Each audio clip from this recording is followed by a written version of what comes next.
నమస్తే అండి సార్. నమస్కారం సార్. మీ పేరు? లోకనాథం బగాది. సార్ చెప్పండి, మీ అంటే ఇప్పుడు మీరు గ్రామం మీ ఊరంతా చూసాము, ప్రతి ఇంటికి కుళాయి రోడ్ల వ్యవస్థ కొంచెం మెరుగైంది అనిపించింది. ఈ వ్యవస్థ రావడానికి గల కారణం ఏంటి? ఎవరు కారణం అంటే ఏం చెప్తారు సార్? అంటే సెంట్రల్ లో మోడీ ప్రభుత్వం ద్వారా మనకి కుళాయి వస్తుంది. రాష్ట్ర ప్రభుత్వం కూడా మా గ్రామం మా వరకు మంచి ప్రయారిటీ ఇచ్చింది. మంచి పథకాలు అందుబాటులోకి వచ్చాయి. పేదవాడి కన్నవాడికి పథకం ఇంటితో వచ్చింది. అది గొప్పతనం. పేదవాడు అన్నాడు ఈరోజు బాగుపడ్డాడు.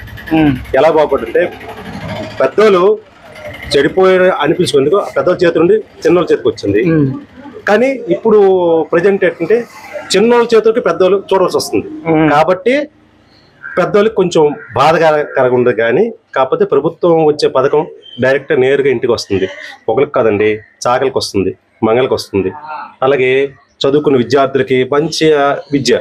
ఈరోజు ఇంగ్లీష్ మీడియం అంటే పెద్దోళ్ళకి అన్ని స్టేజ్ నుండి పేదవాడు ఇంగ్లీష్ మీడియంకి వెళ్ళే పరిస్థితికి వచ్చింది.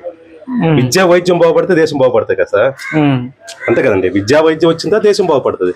కాబట్టి ఇలాంటప్పుడు మనం ప్రభుత్వాన్ని విమర్శించే హక్కు లేదు. అలాగే పథకం వచ్చింది 2 సంవత్సరాలు కరోనా పెట్టింది సార్.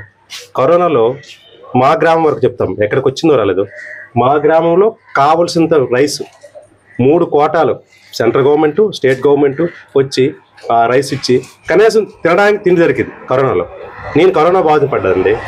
నేను ఎన్ఆర్ఐ ఆసుపత్రికి వెళ్ళవలసిన పరిస్థితి వచ్చింది. అంత ఘోరంగా వెళ్ళిపోయింది. ఇక్కడ మెడికల్ చాక్ ఎన్ఆర్ఐకి వెళ్ళాను. అప్పుడు కూడా నాకు టైం అయ్యింది. ఆ టైంలో కూడా నాకు పేమెంట్ అనేది గవర్నమెంట్ ఇచ్చింది. ఆపలేదు. మా ఫ్యామిలీకి అంతా పోషించింది. మేము 5 దగ్గర పడుకున్నాం సార్. మా ఫ్యామిలీ మొత్తం కరోనా వచ్చిన తర్వాత ఆ రోజు కూడా చాలా మంచిగా ప్రభుత్వం ఆదుకుంది. అలాగే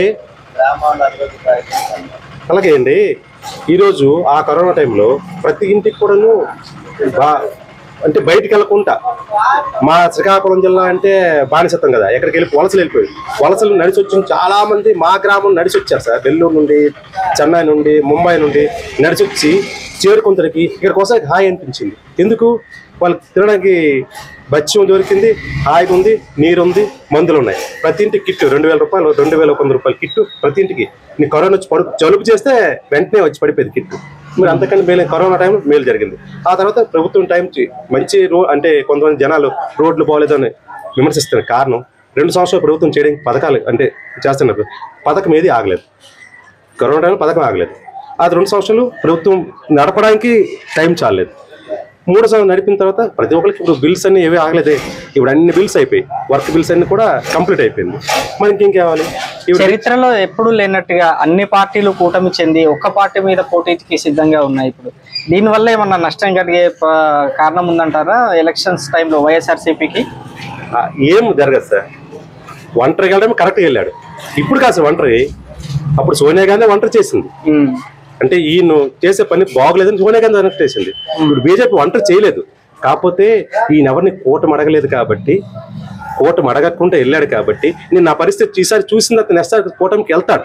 ఎందుకంటే సెంట్రల్ పరిపాలన కూడా బాగుంది, స్టేట్ పరిపాలన కూడా వెళ్తుంది. అందుకని ఏ రోజు 2-3 సార్లు విమర్శలు చేశారు. జగన్మోహన్ రెడ్డికి అక్కడ విమర్శన చేయలేదే. ప్రభుత్వం మొన్న ఒక పేపర్ స్టేట్మెంట్లో చూశాను నేను. జగన్మోహన్ రెడ్డి విమర్శించలేదే. జగన్మోహన్ బేస్ అని చెప్పాడు. సెంట్రల్ మినిస్టర్ గారు ఎవరు నాకు పేరు తెలియదు, కానీ సెంట్రల్ బేస్గా చేస్తుంది రాష్ట్ర ప్రభుత్వాన్ని మొన్న 2 రోజుల క్రితం అని చెప్పి అన్నాడు. మరి రేవంత్ రెడ్డి గారు అంటే తెలంగాణ సీఎం గారు ఈ మధ్యలో ఆంధ్రప్రదేశ్కి వచ్చి బీజేపీ అంటేనే బాబు, జగన్, పవన్ వీళ్ళందరూ ఒకటే అన్నట్టుగా కామెంట్స్ చేశారు. కరెక్టే సార్. ఇక్కడికి వస్తే ఏంది? అక్కడికి వచ్చేమో బీజేపీ ప్రభుత్వం వ్యతిరేకిస్తుంది రేవంత్ రెడ్డి. ఇక్కడికి వచ్చేమో ఆ బీజేపీ ప్రభుత్వానికి సపోర్ట్ చేస్తుంది కాంగ్రెస్ ప్రభుత్వం వచ్చి. అంతే కదా, సీక్రెట్ సపోర్ట్ చేసినట్టే కదా సార్. వీడు ఇప్పుడు మన చంద్రబాబు నాయుడు ఏమో ఒకసారి బీజేపీ అన్నాడు, పవన్ కళ్యాణ్ బీజేపీ అన్నాడు. ఇక్కడికేమో రేవంత్ రెడ్డి అంటే మన సిరిమలమ్మ బీజేపీ అంటే వాళ్ళు సపోర్ట్ చేస్తుంది. అంటే వీళ్ళు వాళ్ళు చెప్పిన పొత్తు కంటే ఇక్కడే పొత్తు కనిపిస్తుంది. మనం చెప్పండి, మీకు 30 సీట్లు పోయినాయి సార్. ఇప్పుడు ప్రజెంట్ మీరు ఒక్క మాట్లాడుకుంటే 30 సీట్లు అనేవి ఖాళీ అయిపోయి. ఎందుకు? గతసారి 10 సీట్లు 15 సీట్లు ఖాళీ అయిపోయాయి కాబట్టి 30 సీట్లు కన్ఫర్మ్ ఎవరికి? వైఎస్ఆర్కి వెళ్ళిపోయి. 30 సీట్లు కన్ఫర్మ్ వైఎస్ఆర్కి వెళ్ళిపోయి. మిగతా సీట్ల కోసం దెబ్బలాట.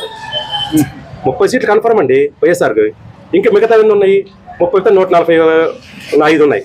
145కే ఫైటింగ్. 30 సీట్లు ఫైటింగ్ వెళ్ళిపోయింది క్లియర్. 30 సీట్లు అటు ఆల్రెడీ వైఎస్ఆర్కి ఖాళీ అయిపోయింది. ఎందుకు? ఫిక్స్. ఎందుకు మన రాష్ట్రం మన జిల్లాకు వస్తారు గొండ్ల లక్ష్మీదేవి పాపం ఆమె ఏడ్చిన ఏడుపు ఆ ఉసురు అనేది వాళ్ళు తగులుతుంది. అలాగే ప్రతి దగ్గర ఎక్కడికైనా వాళ్ళు పవన్ కళ్యాణ్ సీట్ ఇస్తే టీడీపీ వాళ్ళు సపోర్ట్ చేయరు, టీడీపీ సీట్ ఇస్తే పవన్ కళ్యాణ్ సపోర్ట్ చేయరు. మరి ఎప్పుడు ఆ 30 సీట్లు గెలుస్తాం? వాళ్ళు గెలరు. అంటే ఎవరికో అందని బాటలు. ఇప్పుడు ఆటో ఉండండి, వాడికి ఇంటికి 10,000 వచ్చిందండి. మాకున్నది నా కొడుకు ఇవాళ ఇంజనీరింగ్ చదివించుకున్నాను సార్, కంప్లీట్ అయింది. ప్రతి ఇయర్ కూడా పండు పడిపోతుంది సార్. మా మదర్కి పెన్షన్ వస్తుంది సార్ 3,000 రూపాయలు. నాకు విద్యాదేవన్ మా బాబు పేరు వస్తుంది, మా మిసెస్కి వస్తుంది. మా మిసెస్ వందన నా రికార్డుగా చూసుకోండి సార్. హౌసింగ్ అని మా ఊర్లో పెట్టడమే తప్పు. ఇవాళ పెట్టేమంటే రేపు హౌసింగ్ ఏ గారు శ్రీ గారు వస్తారు, బిల్లు అయిపోతుంది పెట్టింది అన్నారు. పునాది పడితే డబ్బులు పడిపోయి 40,000. ఏ రోజు కూడా 40,000 పడ్డదే.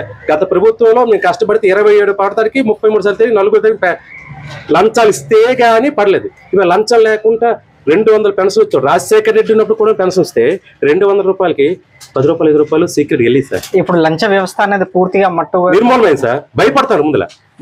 నిన్న లేదు మొన్న ఏసీపీ దాడిలో ఈ నేషన్ Please subscribe .news.